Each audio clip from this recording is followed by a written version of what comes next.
Initially and for the most part, Dasein understands itself in terms of what it encounters in the surrounding world and what it circumspectly takes care of.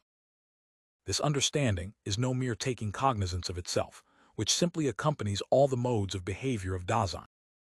Understanding signifies self-projection upon the actual possibility of being in the world, that is, existing as this possibility. Thus understanding, as common sense verse indicate, also constitutes the inauthentic existence of the they. What everyday taking care of things encounters in public being with one another is not just useful things and works, but at the same time what is going on with them, occupations, undertakings, incidents, mishaps. The world belongs to everyday trade and traffic as the soil from which they have grown and the stage where they are displayed. In public being with one another, others are encountered in the activities in which one gets into the swim of things, mitschwimmt oneself. One always knows about it, talks about it, furthers it, fights it, retains it, and forgets it primarily with regard to what is being done and what will come out of it.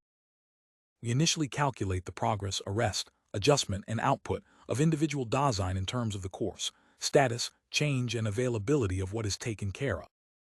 As trivial as the reference to the understanding of Dasein of everyday common sense may be, ontologically, this understanding is by no means transparent. But then why should the connectedness of Dasein not be determined in terms of what is taken care of and experienced? Do not useful things and works, and everything that Dasein spends time with also belong to history? Is the occurrence of history then only the isolated course of streams of experience in individual subject?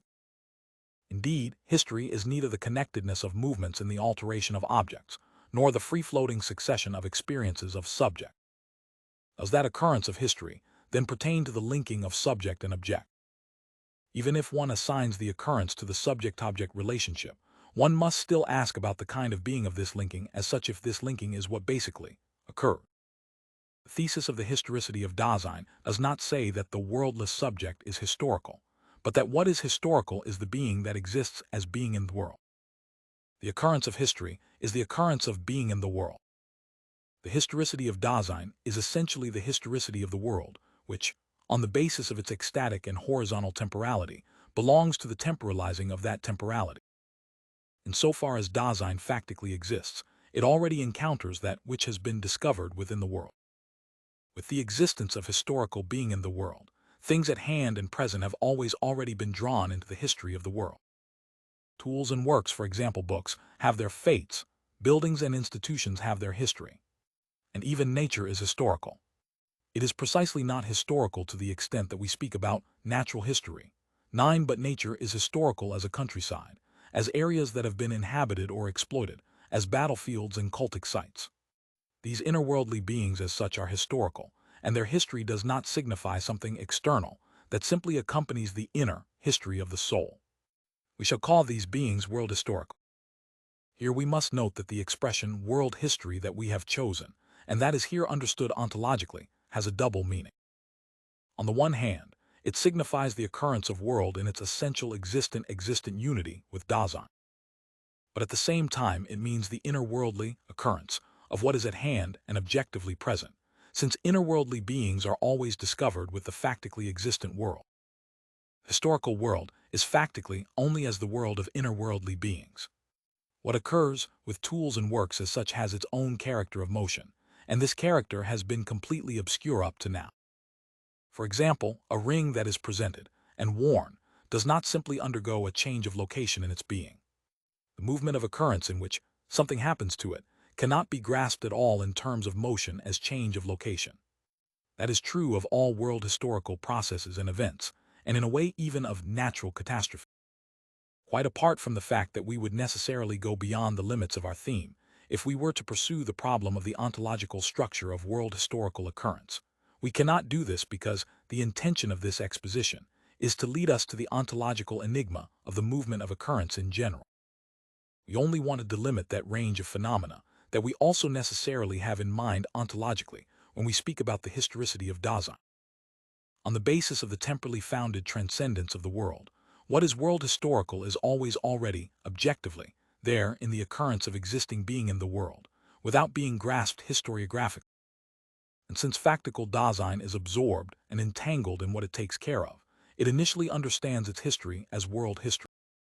And since, furthermore, the vulgar understanding of being understands being as objective presence without further differentiation, the being of what is world historical is experienced and interpreted in the sense of objective presence that arrives, is present, and disappears.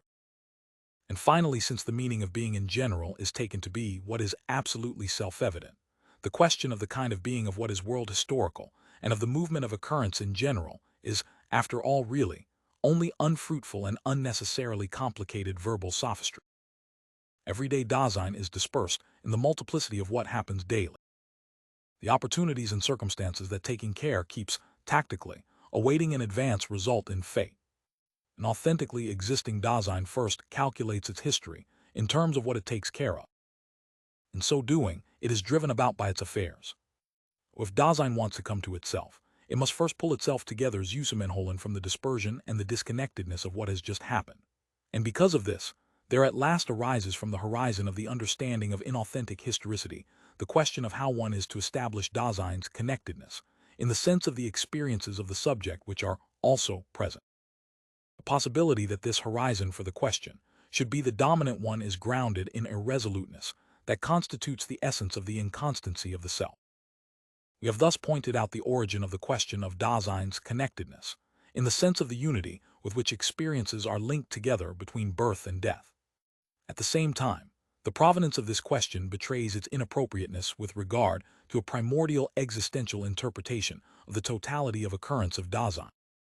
But on the other hand, with the predominance of this natural horizon of questioning, it becomes explicable why precisely the authentic historicity of Dasein fate and repetition looks as if it, least of all, could provide the phenomenal basis for bringing into the form of an ontologically founded problem what is basically intended with the question of the connectedness of life.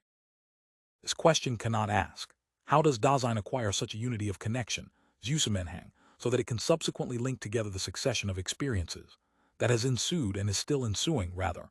It asks in which of its own kinds of being does it lose itself in such a way that it must, as it were, pull itself together only subsequently out of its dispersion, and invent Erdenken for itself a unity in which this together Zusammen is embraced. Lostness in the they and in world history revealed itself earlier as a flight from death. This flight from reveals being toward death as a fundamental determination of care. Anticipatory resoluteness brings this being toward death to authentic existence. But we interpreted the occurrence of this resoluteness, which anticipates and hands down and repeats the heritage of possibilities as authentic historicity.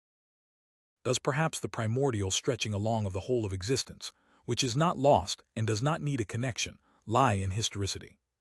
The resoluteness of the self against the inconstancy of dispersion is in itself a steadiness that has been stretched along, the steadiness in which Dasein as fate incorporates into its existence birth and death and there, between, in such a way that in such constancy it is in the moment for what is world historical in its actual situation.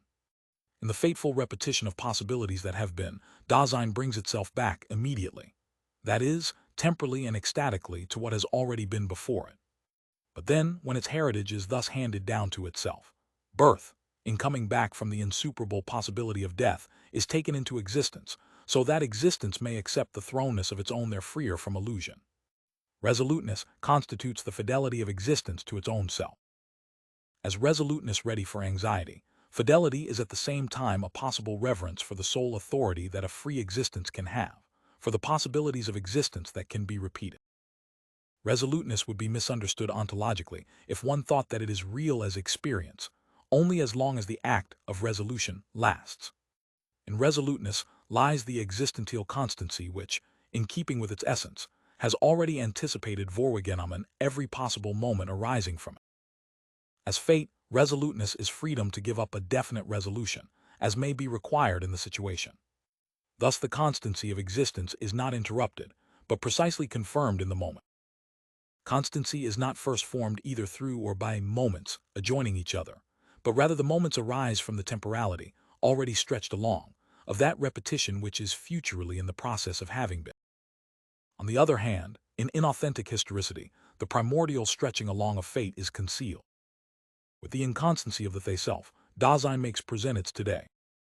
Waiting the next new thing, it has already forgotten what is old. The they evades choice. Blind toward possibilities, it is incapable of retrieving what has been, but only retains what is and receives the real, that has been left over of the world historical that has been, the remnants, and the information about them that is available. Lost in the making present of the today, it understands the past in terms of the present. In contrast, the temporality of authentic historicity, as the moment that anticipates and retrieves, undoes the character of making present of the today and weans one off of the conventions of the they. In authentic historical existence, on the other hand, burdened with the legacy of a past that has become unrecognizable to it, looks for what is modem. Authentic historicity understands history as the return wiederkehr of what is possible and knows that a possibility returns only when existence is open for it faithfully, in the moment, in resolute repetition. The existential interpretation of the historicity of Dasein constantly gets caught up Jarrett unexpectedly in shadow. The obscurities are all the more difficult to dispel when the possible dimensions of appropriate questioning are not disentangled, and when everything is haunted by the enigma of being, and, as has now become clear, of movement. Nevertheless, we may venture an outline of the ontological genesis of historiography as a science in terms of the historicity of Dasein. It should serve as a preparation for the clarification of the task of a historical destruction of the history of philosophy 10, to be carried out in what follows.